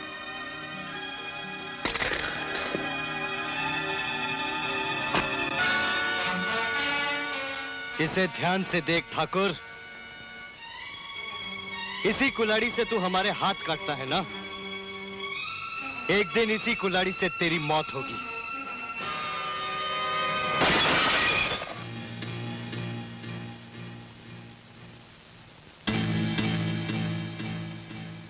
इस साल वर्षा न होने के कारण देश का बहुत सा हिस्सा बुरी तरह से सूखे की लपेट में है। इस तरह का सूखा देश में 40 साल के बाद पड़ा है। इस सूखे से मरने वालों की संख्या अब 80 से बढ़कर 155 हो गई है। इस भयानक काल ने लोगों का जनजीवन बस, अस्त व्यस्त कर दिया। बहुत मजा में हूँ साहब। कई जगह पर तो लोग ऊपर वाले की दया से जिंदगी बहुत दिनों के बाद ऐसा भयंकर सूखा पड़ा है। प्रधानमंत्री ने हाँ, हाँ। प्रभावित इलाकों का हाँ। दौरा किया और अरे, सूखे से पीड़ित लोगों को आश्वासन आपके इलाके का एक ट्रक पहुंच चुका है हुजूर। और ये ट्रक प्रभावित इलाकों ये जल्द से जल्द अपनी सही जगह पर पहुंच जाएगा। जी हाँ। ये अनाज इलाकों के नेताओं द्वारा लोगों तक पहुंचाया जाएगा। नहीं नहीं ठाकुर साहब, अभी इसकी क्या जरूरत थी? नहीं की तो कोई बात ही नहीं है नेताजी। आप सरकारी अनाज लेकर आए हैं, उसकी कीमत तो लेकर ही जाएंगे। ये लीजिए 1 लाख रुपया। अरे ठाकुर साहब, एक बात बतानी तो मैं भूल ही गया। राजस्थान की मंडी में अनाज का भाव तो आसमान छू गया है। अगर आप सरकारी अनाज की तरह अपने गोदाम की बोरियों पर भी सरकारी मोहर लगाकर राजस्थान की मंडी में ले जाएं, तो मैं समझता हूं कि इतने नोट तो जरूर कमा लेंगे कि उन नोटों को वहां से यहां तक लाने के लिए सोने में डालना पड़ेगा। लेकिन हमारे माल के ऊपर सरकारी मोहरें क्यों? कुछ समझा कीजिए ठाकुर साहब, चारों तरफ नाके हैं, हर बॉर्डर पर चेकिंग हो रही है।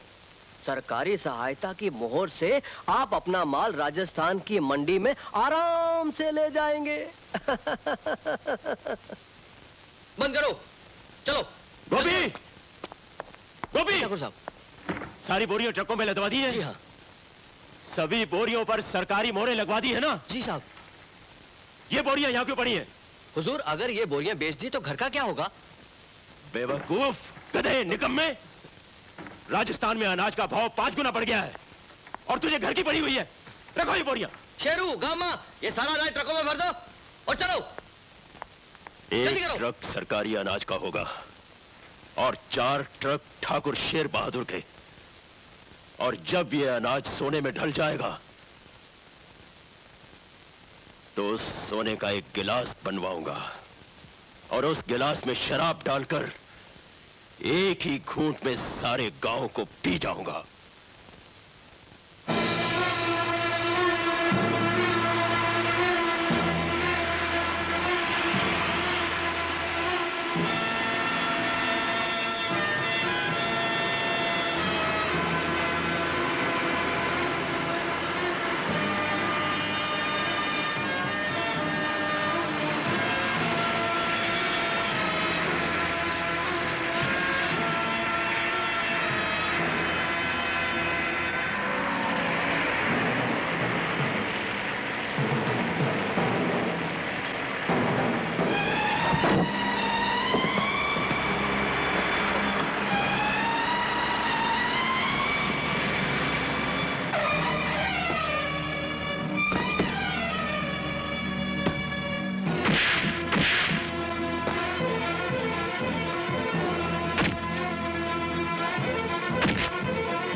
ट्रक गांव की तरफ ले चल। चल।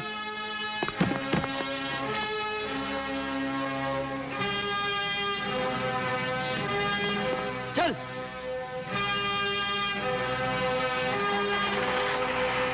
चलो।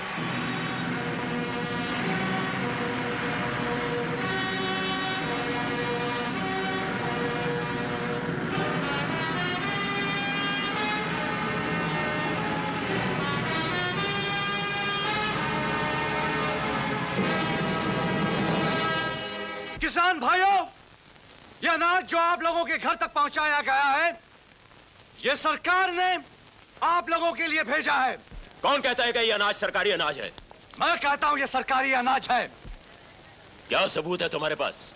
सबूत है ये सरकारी बोरियां और इन पर लगी हुई सरकारी मोहरें जिन पर हमारे गांव का नाम लिखा हुआ है। मैं उस सबूत की बात नहीं कर रहा हूं जो तुम बनाकर लाए हो। मुझे ठोस सबूत चाहिए। बहुत अच्छे ठाकुर, बहुत अच्छे।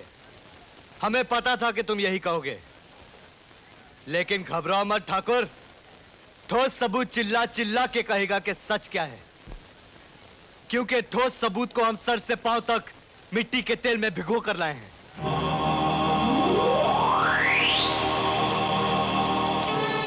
अगर तेरे मरने से हमारी हार लिखी है तो ये वहम अपने दिल से निकाल दे, क्योंकि अगर तू मर भी गया ना तो भी हम ठाकुर को जीतने नहीं देंगे।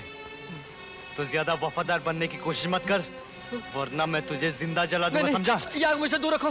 वो सरकारी अनाज था, ठाकुर साहब के कहने पर मैं मंडी में ले गया था। नहीं नहीं, मुझे माफ कर दो, मुझे छोड़ दो। अब ये देखना है कि क्या ये वही अनाज है जिसके लिए किसान जिंदगी भर जूझता है। अगर तुम लोगों में जरा भी गैरत है तो अपनी मेहनत से उगाए हुए इस अनाज को किसी को हाथ लगाने नहीं दोगे। खून दो इन्हें गोलियों से। ठाकुर साहब गोली मत चलाइयो, गोली मत चलाइयो, वरना चूना लग जाएगा तेरे भी और मेरे भी। ठाकुर तेरे हाथ तो क्या हो, एक हाथ खून तो मैं संभाल लूं। अगर तू इतने सारे मार देगा तो मेरा तो बाप भी ना संभाल पाएगा। और एक केस छपेगा अखबारों में, पढ़ेंगे मिनिस्टर, चीफ मिनिस्टर, पूरी पार्लियामेंट में हंगामा हो जाएगा और हम दोनों कानून की चक्की में पिस जाएंगे जैसे अनाज पिसे है। तू मरने की बात मान ले, जाने दे इनको। और अगर ये सब हो गया तो तय को फांसी लगेगी। मुझको फांसी लगेगी। और तू तो जाने मैं मौत से कितना डरूं। मैं आया था ताकि घर में 5000 की गड्डी उठा ली थी, लेकिन मौत के चक्कर में नहीं घुसा था। तू बन्ने को बचा ले, बन्ने को बचा ले। तालो क्या देखे हो? ले लो साली अनाज को, सरकारी अनाज को। इसको ठाकुर साहब तो क्या, मैं भी नहीं थूकूंगा। ले दो ले दो ले दो ले जाओ। ठाकुर साहब तक घोड़े पे बैठ लियो, मैं आ रहा हूँ। तय ले जाओ। ठाकुर तो आज बहुत पिटता था।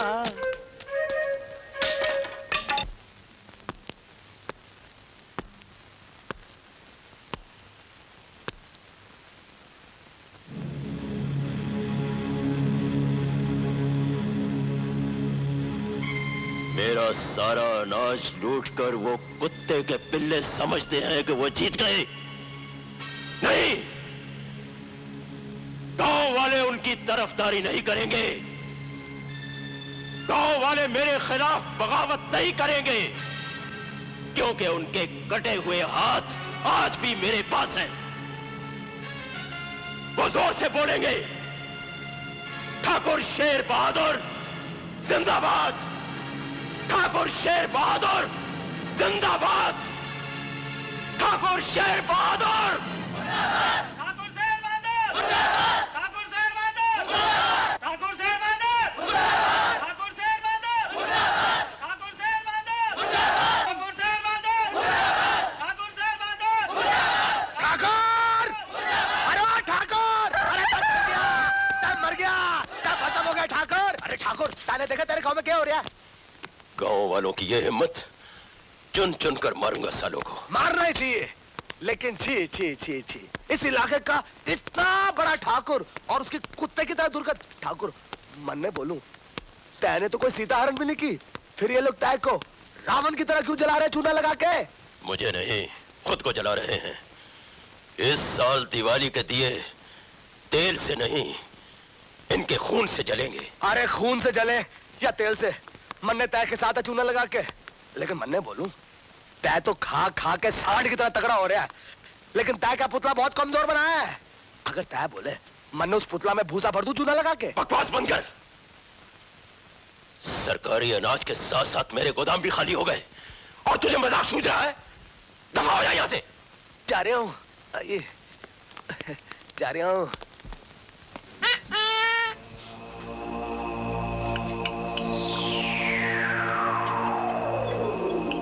पिंजरे के पंछी को अगर सपना आ जाए कि वो आसमान में उड़ रहा है, तो पिंजरा उसके साथ नहीं उड़ जाता। मैं नमक हरामों की खुशियों में आग लगा दूंगा, आग लगा दूंगा।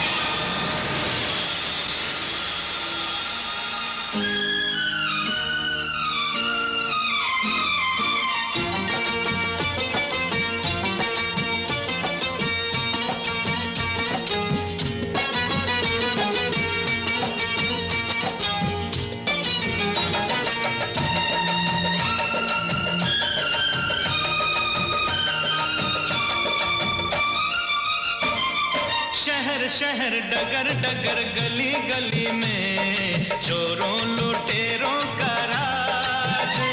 ओ शहर शहर डगर डगर गली गली में चोरों लुटेरों का राज।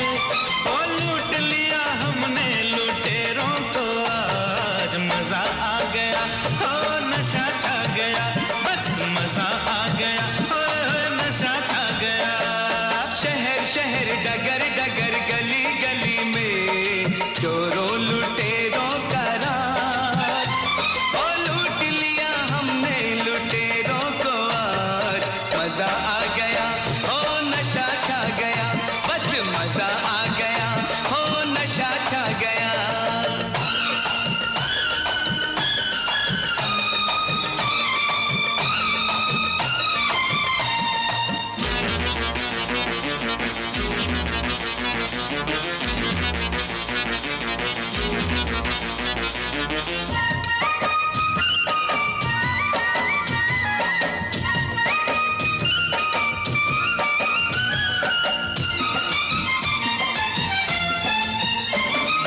हम पे सितम होते रहे और हम रोते रहे, हो आज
हम कोई बहाना नहीं सुनना चाहते।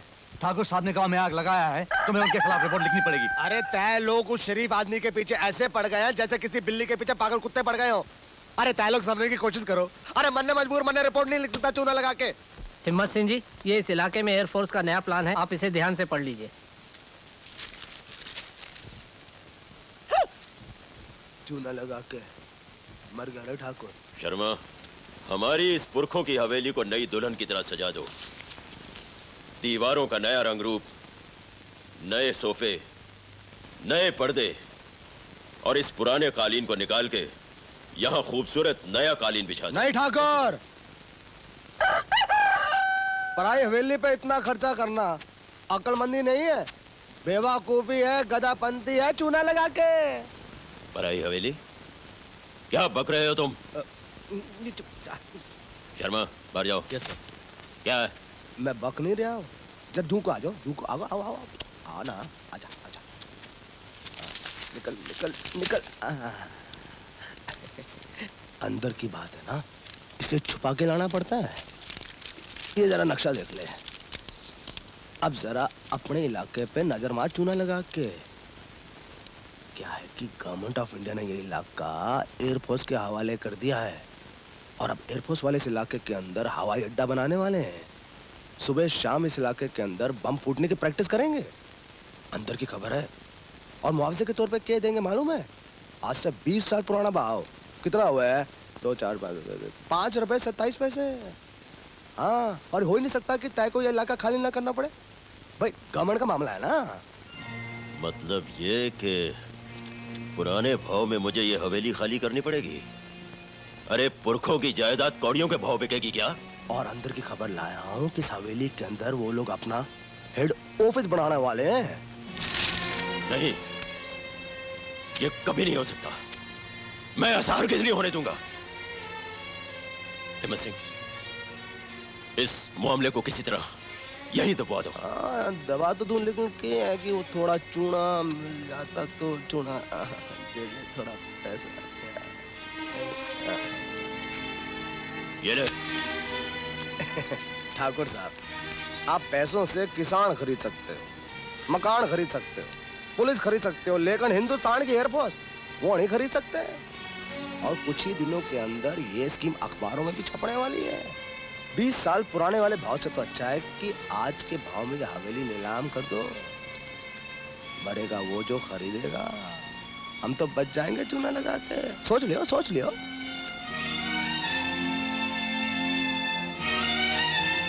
8 लाख, 8.5 लाख, 9 लाख, 10 लाख। बढ़िए बढ़िए, आगे बढ़िए, बोलिए। इतनी बड़ी हवेली 15 लाख में भी नहीं मिलती है। बढ़िए। 11 लाख, 12 लाख, 15 लाख, 16 लाख, 25 लाख।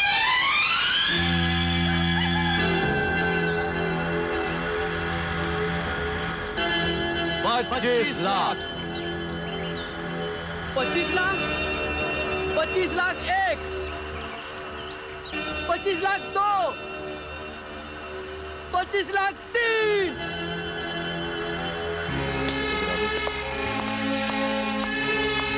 अस्सलाम वालेकुम। वालेकुम सलाम। आपसे मिलकर बहुत खुशी हुई। अब तो अक्सर मुलाकात होती रहेगी। हमें तो लगता है ठाकुर साहब, कहीं हमारी पहली मुलाकात आखिरी मुलाकात ना हो जाए। नहीं नहीं, ऐसी कोई बात नहीं है।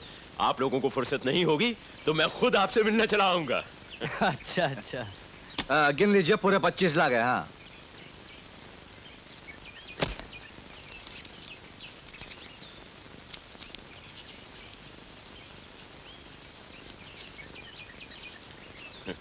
मुबारक मुबारक। अच्छा जी। खुदा। चलो। ठहरिए ठाकुर साहब, अपनी हवेली की असली कीमत तो लेते जाइए। क्या मतलब?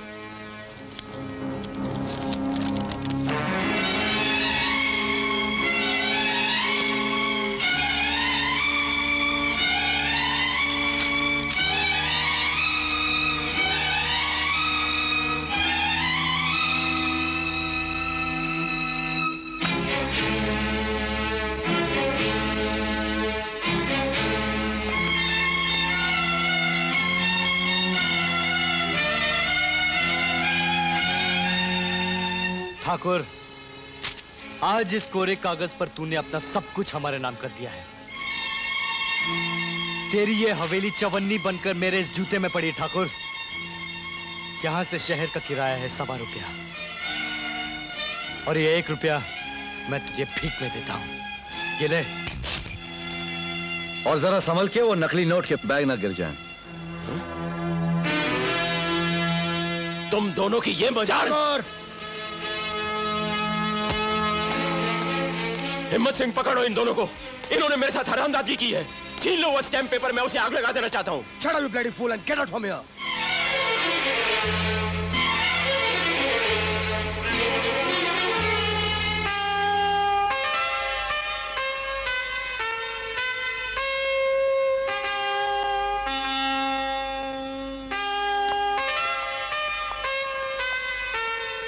You'll be shocked to know that I'm a CBI officer. तुम क्या समझते हो कि मैं तुम्हारी हवेली का कुत्ता हूं? मैं भी एक किसान का बेटा हूं ठाकुर। आज तक तेरी फेंकी हुई हड्डियां इसलिए चबाता रहा ताकि एक दिन तेरी साहूकारी की मौत का तमाशा मैं खुद अपनी आंखों से देख सकूं। मैं तो तेरी गर्दन तक पहुंच ही गया था ठाकुर, लेकिन उससे पहले सूरज मुझ तक पहुंच गया। तेरी हवेली की नीलामी का आइडिया सूरज के दिमाग की इजाद थी। और ठाकुर, इधर कोई एयरफोर्स का अड्डा वड्डा बनने वाला नहीं है। वो तो तुझको समझ गया ना? समझता तो है।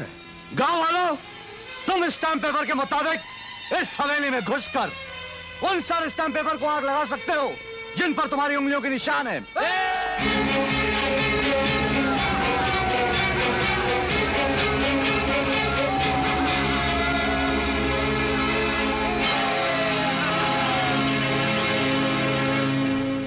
हाँ तो ठाकुर साहब, इस हिम्मत सिंह को इजाजत दीजिए।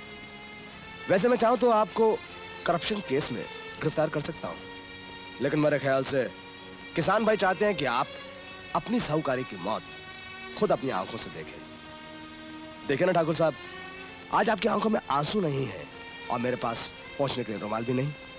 हम दोनों आज भी एक दूसरे के प्रति कितने वफादार हैं, चूना लगा के। All the best.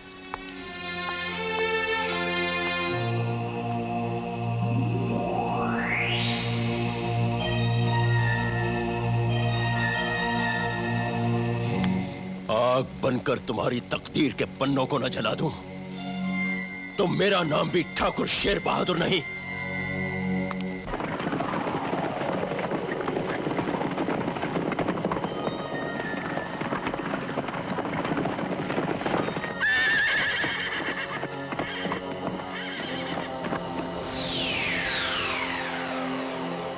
जिस इलाके में मेरी सारी जायदाद चवन्नी के भाव नीलाम हो गई, उस इलाके की जमीन का खून कर दूंगा मैं। इस जमीन में नमक डालकर इसे बंजर बना दूंगा। यहां फसल तो क्या, घास का एक तिनका तक नहीं उगेगा।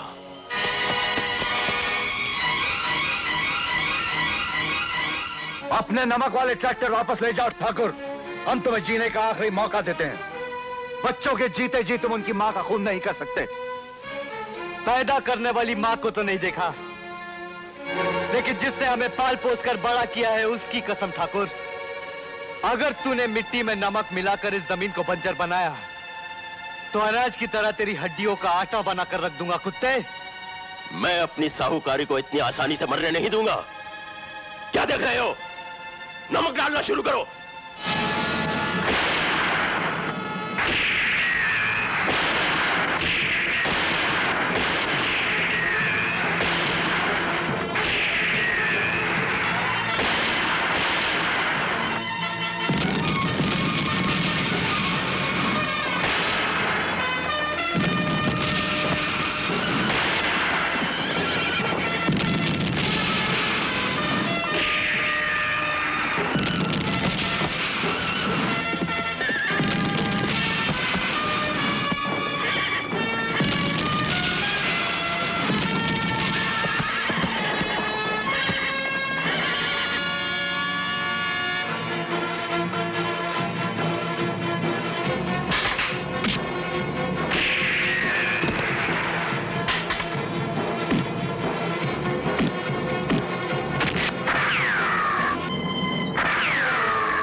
आज तू मेरी तरह कोलू का बैल बनेगा ठाकुर।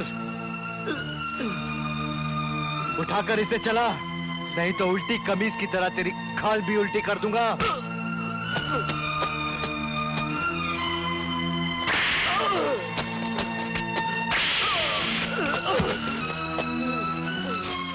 आज तक जो काम तू हम लोगों से करवाता था, आज वही गुलामी तुझे करनी होगी ठाकुर। उठा मिर्ची और पीस।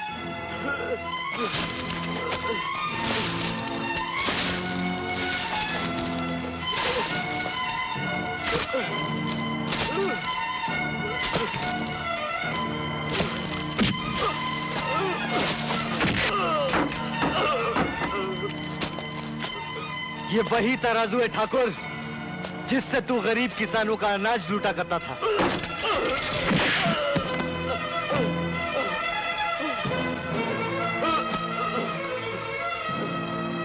चल उठा इसे।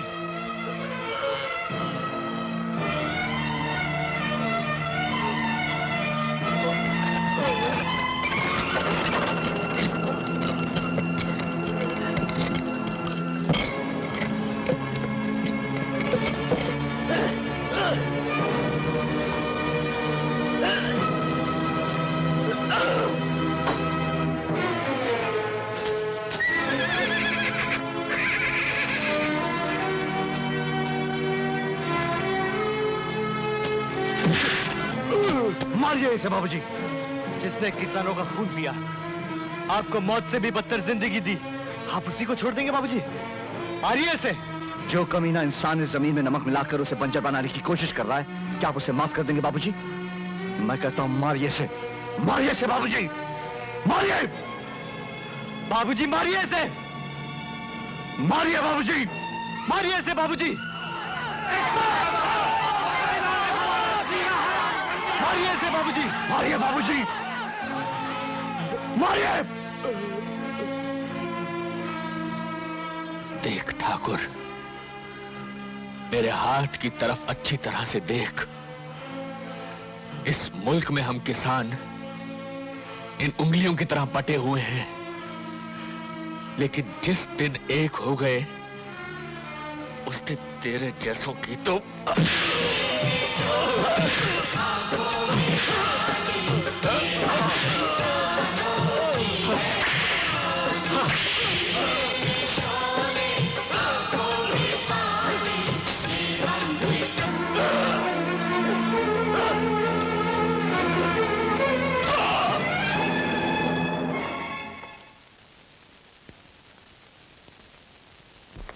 जो कैद मौत से भी बदतर हो, उसके हर कैदी को रिहा होना होगा। उसे भी जीने का हक है, उसे भी जीने दो।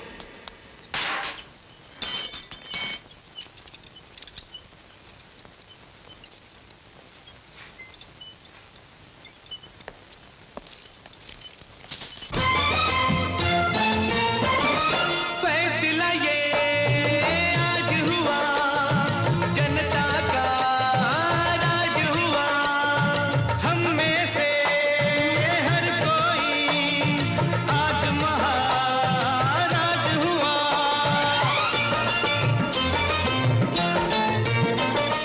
फैसला ये आज हुआ, जनता का राज हुआ। हम में से हर कोई आज महाराज हुआ। पहन लिए हमने अपने सरों पे ताज, लूट लिए